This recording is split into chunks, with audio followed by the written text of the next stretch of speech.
Agnes Kong, born August 3, 2001, professionally known as Angeli Kong, is a Filipino actress. Dubbed as Vivamax Queen, she is known for her performances in various VMX. In an interview with Boy Abunda, she revealed that she experienced physical abuse from her father, who is a Korean army general stationed in the United States. Upon discovery of the abuse, her mother took legal action against her father, which resulted in a standing warrant for his arrest.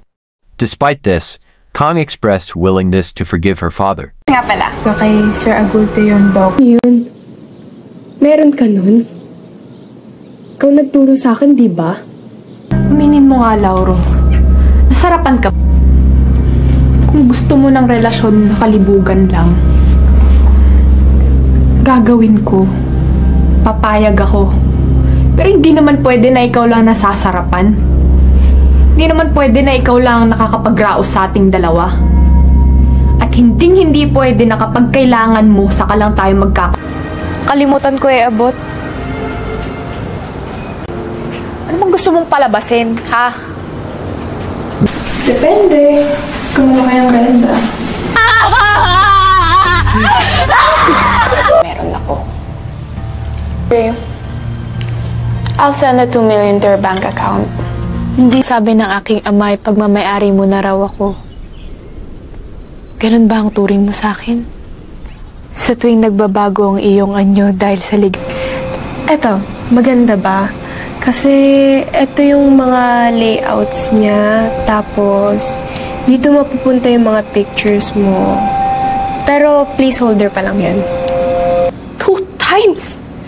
Well, hindi naman kami pareho ng balat. Siya hugis puso, ako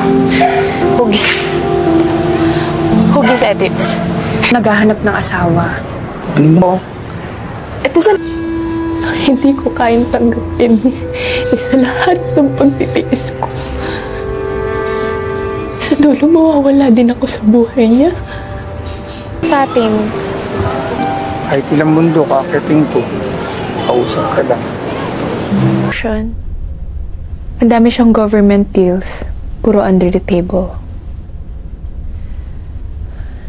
Madumi ang pera ng asawa ko.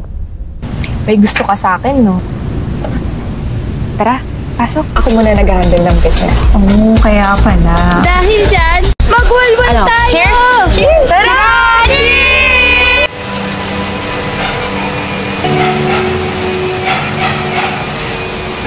Kita panisilip mo dito. Natulala lang po ako kasi hindi ko ako makasagot.